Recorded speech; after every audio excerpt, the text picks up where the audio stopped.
सबसे पहला लेंगे हम श्री रवीश कुमार जी का ट्वीट। अब इस पे जो है अभिजीत दीपके ने ट्वीट किया कि भाई ये पूछने की जगह कि कोई विपक्ष का नेता सीजेपी को सपोर्ट करता है कि नहीं, या सीजेपी टीम मेंबर जो है खुद क्यों हंगर स्ट्राइक पे नहीं है सोनम सर के साथ, वैसे प्रश्न पूछो जो एक्चुअली मैटर करते हैं। प्राइम मिनिस्टर क्यों हमसे बात नहीं करना चाह रहे, एजुकेशन मिनिस्टर अभी भी क्यों अकाउंटेबल नहीं बनाया जा रहा है, ये प्रश्न है जिनका उत्तर मिलना चाहिए। ये डिस्ट्रैक्शंस नहीं जो अभी सत्ता में हैं उनको बचाने के लिए प्रयोग में लाया जा सके। अब इस पे रवीश कुमार ने इसको कोट ट्वीट करके लिखा है, वरना इसी बहस में आपका मुद्दा उलझकर रह जोड़ो यात्रा में शामिल होने के लिए राहुल ने किसी को ट्रोल नहीं किया। राहुल गांधी महीनों जा रहे हैं, ये क्यों नहीं आ रहे हैं, वो क्यों नहीं आ रहे हैं। बहुत से आपके समर्थक भी जंतर मंतर नहीं आ रहे, बहुत से नहीं रवीश जी, इनके तो 22 मिलियन थे, 2.2 करोड़, उनमें से 0.22 करोड़ भी नहीं आए, 0.22 लाख भी नहीं आए, 0.22 थाउजेंड आए, 220 के लगभग लोग जो आते हैं, ये है इनका। तो कुछ लोग नहीं, मतलब कोई भी नहीं आया जो समर्थक जिनको इन्होंने बताया है। मूल बात यह है कि क्या इस देश में पेपर लीक से डॉक्टर बनना मंजूर है, क्या लाखों। अब यहाँ पे थोड़ा सा मेरा रवीश जी ये है कि क्या इस देश में -40 पे डॉक्टर बनना मंजूर है? नहीं है। आप आरक्षण को कैसे, मतलब आपको ये लाइन नहीं लिखना चाहिए। जो भी आरक्षण के समर्थक है वो ये लाइन, मेरे जैसे लोग जो है ये लाइन लिख सकते हैं। मैंने पेपर लीक का आज से नहीं, लंबे समय से विरोध किया है, कई वीडियो इस पे बनाए हैं। सरकार कोई भी होती है, मैंने वीडियो बनाए हैं। और पेपर लीक की प्रॉब्लम जो है सरकार से परे हर स्टेट में हर जगह पे है, but that doesn't absolve Bharatiya Janata Party from its responsibility to clean the system. तो मैं वो नहीं कह रहा हूं, लेकिन आप ये सब इमोशनल कि क्या इस देश में पेपर लीक से डॉक्टर बनना, अरे पेपर लीक से मान लो पहुंच गया वहां कॉलेज में, -40 वाला भी वहां पहुंच ही रहा है, वैसा ही रद्दी क्वालिटी का होगा ना, दोनों तो एक ही प्लेटफॉर्म पे। उसके बाद के एग्जाम कौन सा पेपर लीक से हो पा जाएगा, नहीं हो पाएगा ना। ये तो वही है कि ब्याह क्लास जिसको कहते हैं कि चलो भाई डिग्री दिलवा दो, इंग्लिश ऑनर्स हो गया, कहीं से करवा लो, 12वीं पास कहीं से करवा लो, फर्जी सर्टिफिकेट बनवा लो और दिखाओ जिससे विवाह करवाना है कि नहीं नहीं हमारी लड़की ने ये कर रखा, हमारे लड़के ने ये कर रखा, इतना ही होता है। खैर, क्या लाखों रुपए देकर सॉल्वर से मेडिकल परीक्षा पास की जा सकती है? धर्मेंद्र प्रधान को काफी समय मिला है अपने मंत्रालय में, वो एक ईमानदार परीक्षा व्यवस्था देने में नाकाम रहे हैं।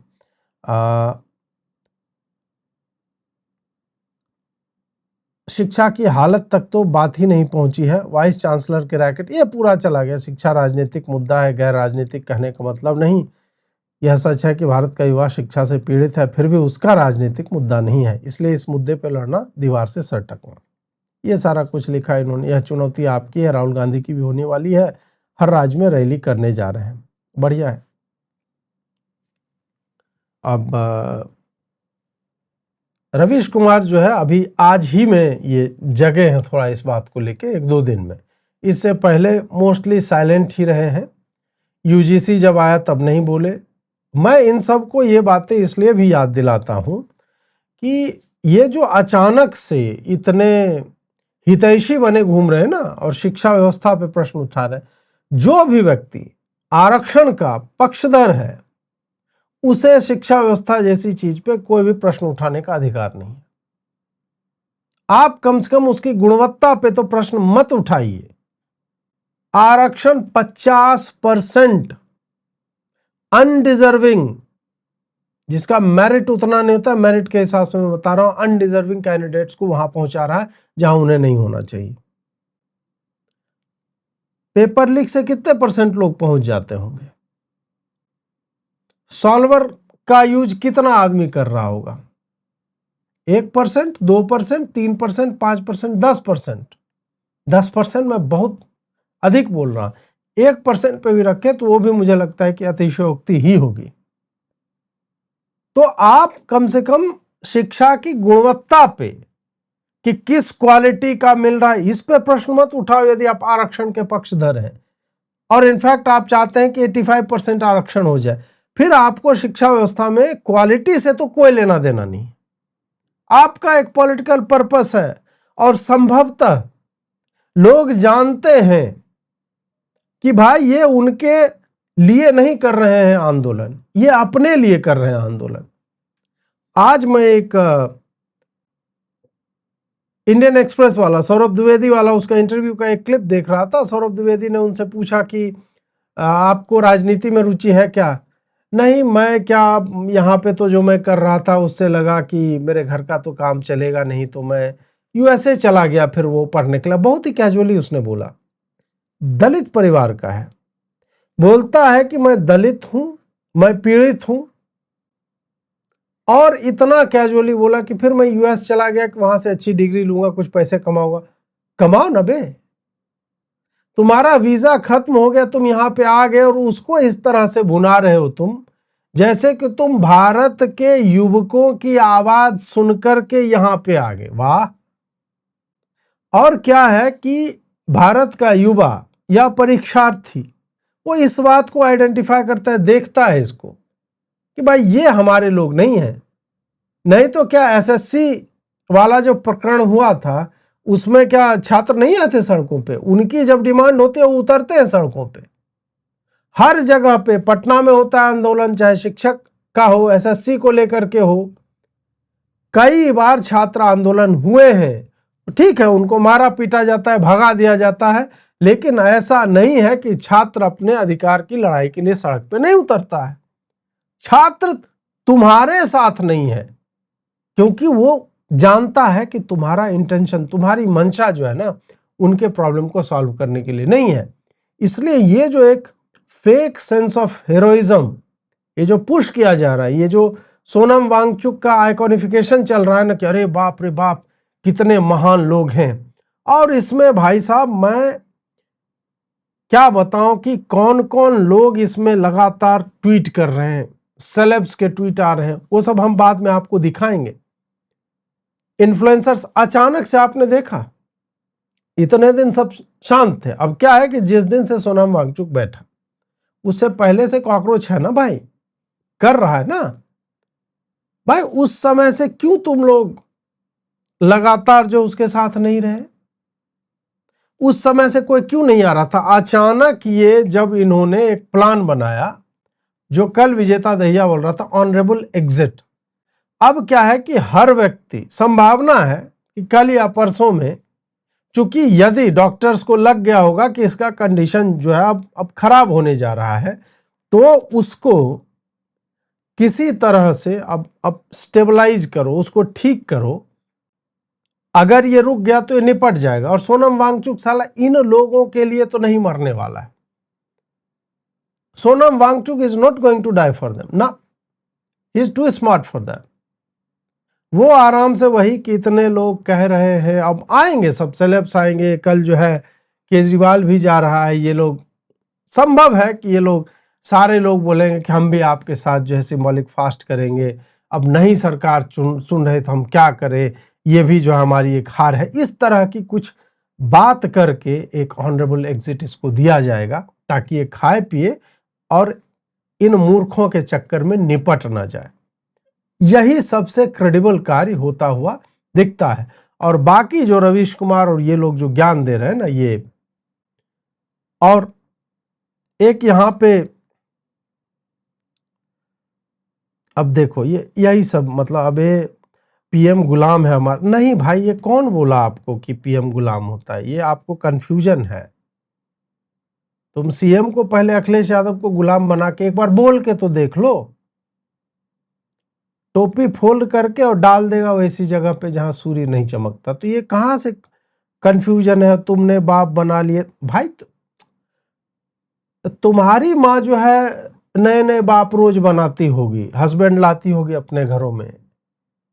हमारे घर के लोग ऐसा नहीं करते। ये अपने घर की आदतें जो है ना तरुण यादव जी, ये आप सार्वभौमिक सत्य मत मानो।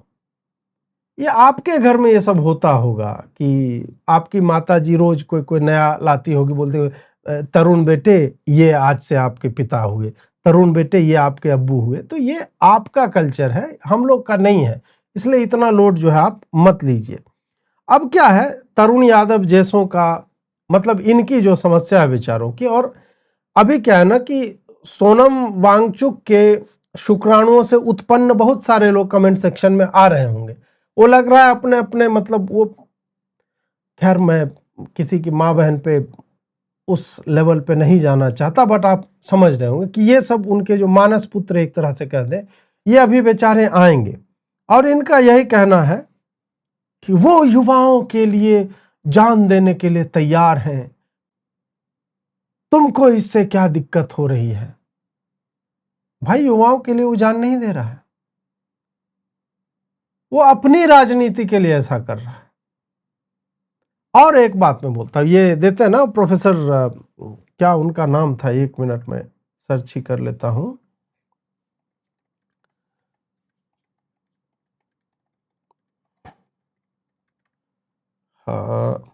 हाँ, जीडी अग्रवाल जी थे और बाद में उनका नाम स्वामी ज्ञान स्वरूप सानंद हो गया। वो आईआईटी कानपुर के प्रोफेसर थे, ठीक है। अब वो 2008 में वो अनशन पे बैठे और उसके बारे में अभी खूब रील चल रहा है कि जब मोदी ने उसको नहीं सुना मर जाने दिया। अब सत्य यह है कि नरेंद्र मोदी 2014 से नमामि गंगे परियोजना जो है लागू करते हैं, और नमामि गंगे जिस तरह की परियोजना है उसमें इतने बड़े बड़े स्ट्रक्चर्स बनाने होते हैं, एसटीपी जिसको कहते हैं, सीवेज ट्रीटमेंट प्लांट। जो गंदगी आ रही है, चाहे कहीं से भी गंदगी मान लीजिए आ रही है, उसको आप क्या करते हैं कि नदी के किनारों पर बनाते हैं, वहां पे जगह दे करके जहां से मुख्य नाले जो है आते हैं। सबसे पहले क्या होता है कि जितना कचरा गिर रहा है वो गंगा जी में ना गिरे, उसको डाइवर्ट किया जाता है पहले। उससे पहले स्ट्रक्चर खड़ा करना होगा आपको। फिर उन नालों के अलावा जो छोटी नदियां, जो शाखाएं होती है, वो नदियों में ट्रिब्यूटरीज जाके मिलती है गंगा में, उसको साफ करना पड़ता है। ट्रिब्यूटरीज में जो डिस्ट्रिब्यूटरीज आ रही हैं उधर से और भी छोटी नदियां, उसको क्लीन करना होता है। तब जाकर के जब हम पॉल्यूटेंट्स को गिरने से रोकेंगे, और इस कार्य में इसका परिणाम आने में 4 से 5 वर्ष लगते हैं। और प्रोफेसर जीडी अग्रवाल जो थे वो 2018 में बैठे और and he died, tragically he died. नहीं मरना चाहिए था किसी को भी इस बात को लेकर के। लेकिन अब इसका दूसरा पक्ष देखिए कि 2018-19 से गंगा की सफाई का आप कह लो कि खंड खंड में दिखने लगा।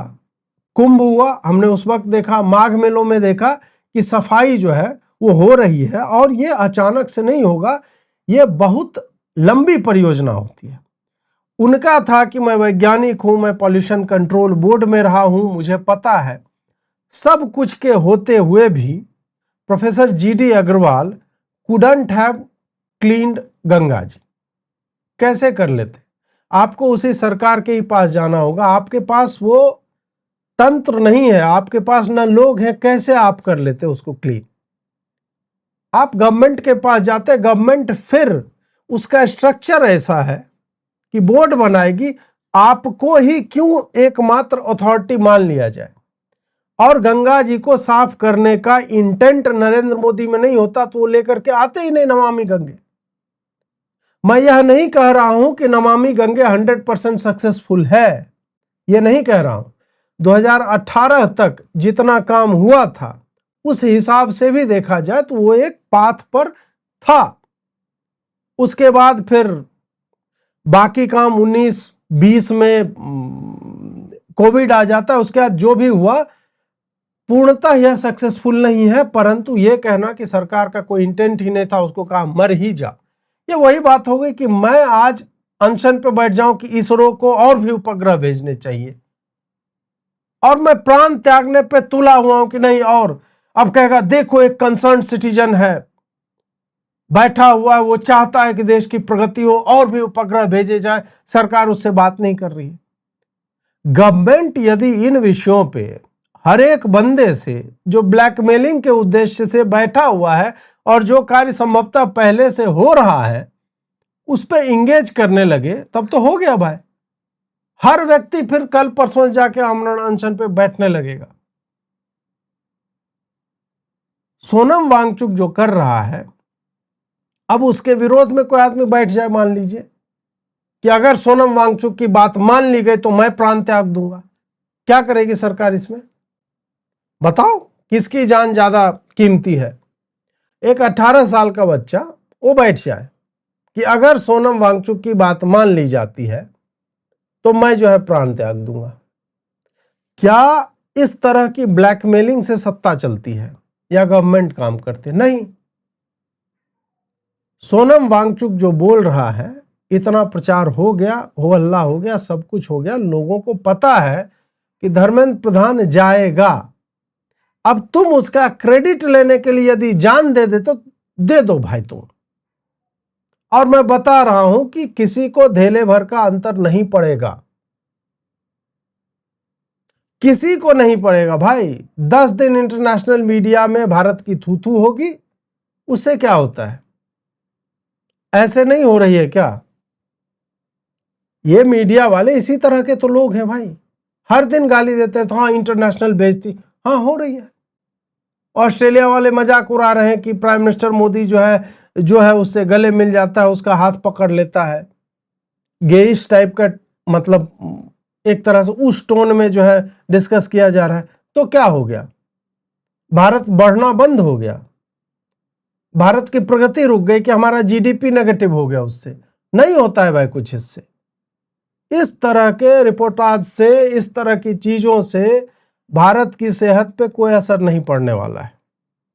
ऐसे ऐसे हजार सोनम वांगचुक देश में घूम रहे, हजार नहीं लाख घूम रहे होंगे जिन्होंने बच्चों के लिए। और ये तो यार कांग्रेस एमएलए का बेटा है ये, तो ये जो बकलोली चलती है ना कि कोई ये मतलब देवदूत आए हुए हैं जो हमारे लिए एकदम जान देने के, तो यार कुछ नहीं है भाई। खलिहर था, कोई काम नहीं था, उसको कोई काम नहीं था, वो भारत आया हुआ था इस होप में डाल दे तो मैं जो है फेमस हो जाऊंगा। उसको कोई झांट भर भाव नहीं दे रहा है। अब दोनों बैठ करके कि मैं आउटसोर्स कर देता हूं, सोनम जी जो है आप थोड़ा सा कर दो ना प्रोटेस्ट। इस तरह के नॉन सीरियस लोग हैं वहां पे।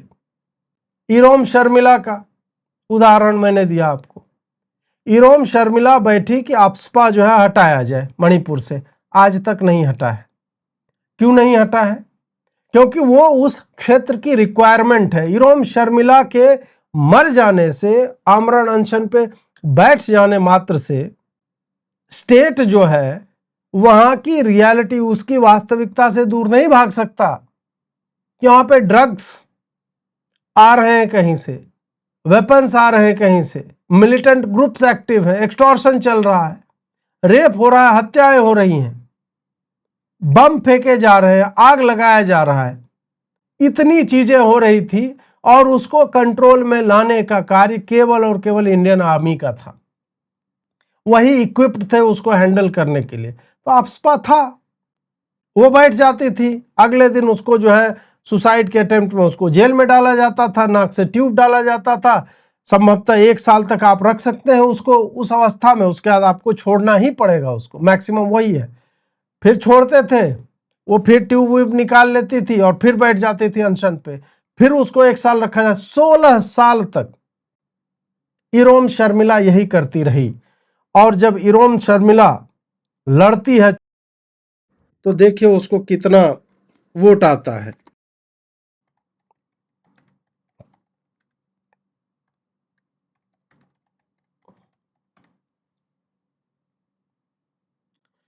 देखिए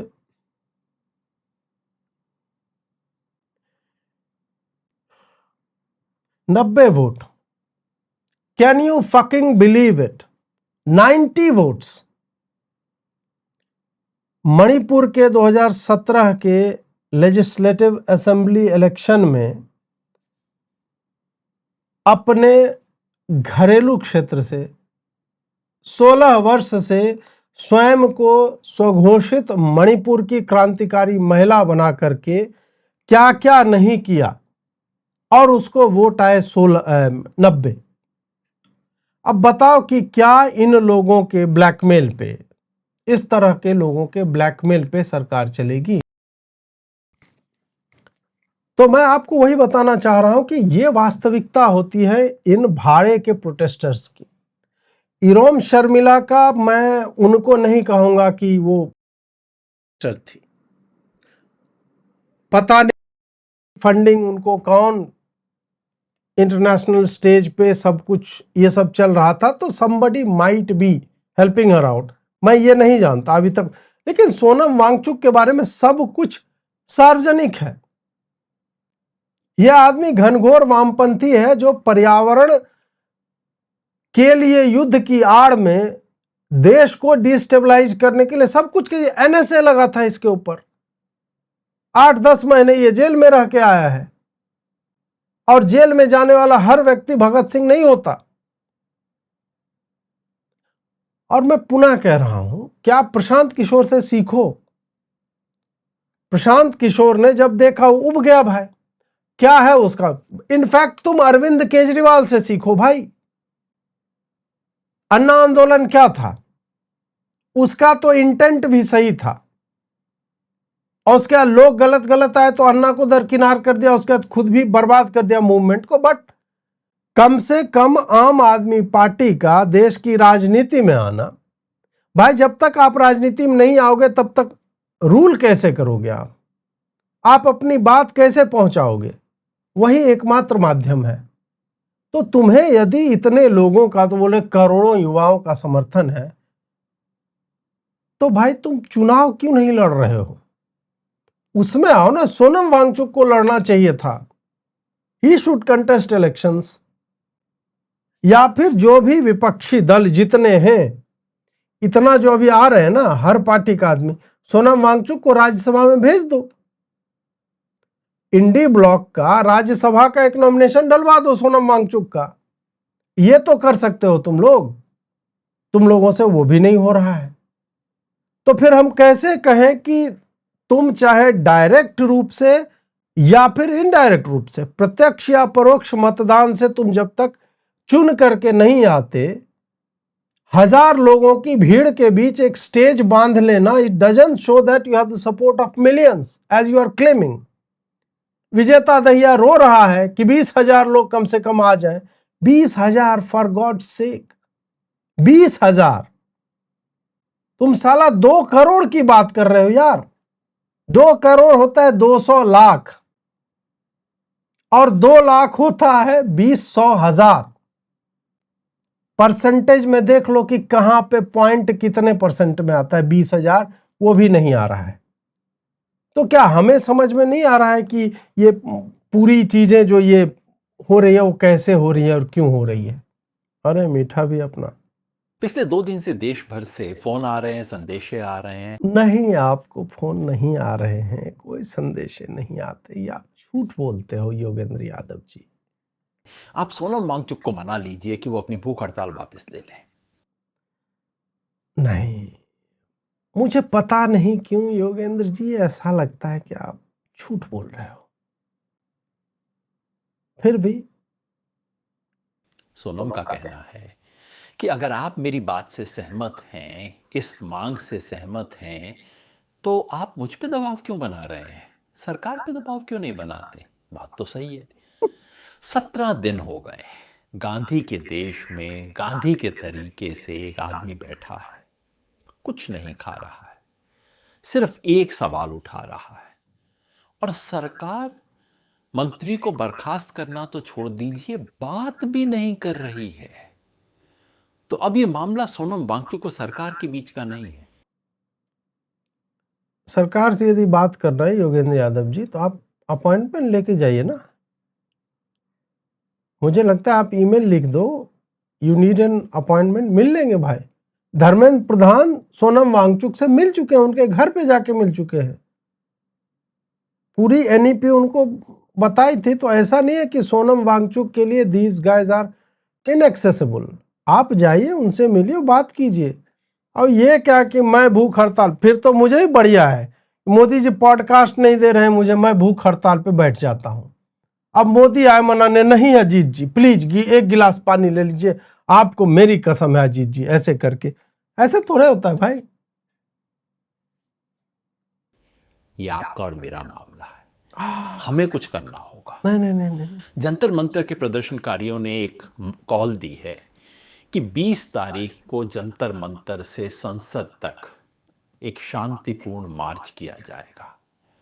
आप जहां भी हैं, दिल्ली पहुंचिए, जंतर। मुझे लगा आप जहां भी है बोलने के बाद ये बोलेगा आप जहां भी हैं आप वहीं से 1 किलोमीटर चलिए और अपना वीडियो भेजिए, हमें लगेगा कि आप हमारे साथ हैं।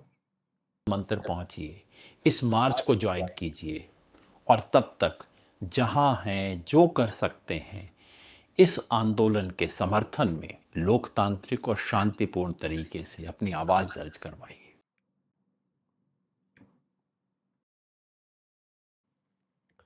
अब क्या है ना कि मुझे तो हर दिन 1 लाख लोग देख ही रहे हैं, तो आपको हजारों के ही फोन आते हैं ना, मुझे लाखों के आते हैं, मैसेज आते हैं, रिटर्न आते हैं।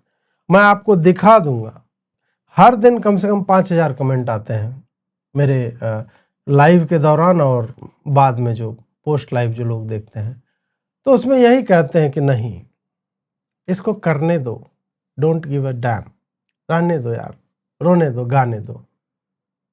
तो देखिए कि हमें जितने लोग एक्चुअल में लिखित, हमारे पास प्रूफ है, आपका मैं कॉल डिटेल निकलवा लूँ ना योगेंद्र यादव, 12 लोग ने फोन नहीं किया होगा आपको 12 दिन में।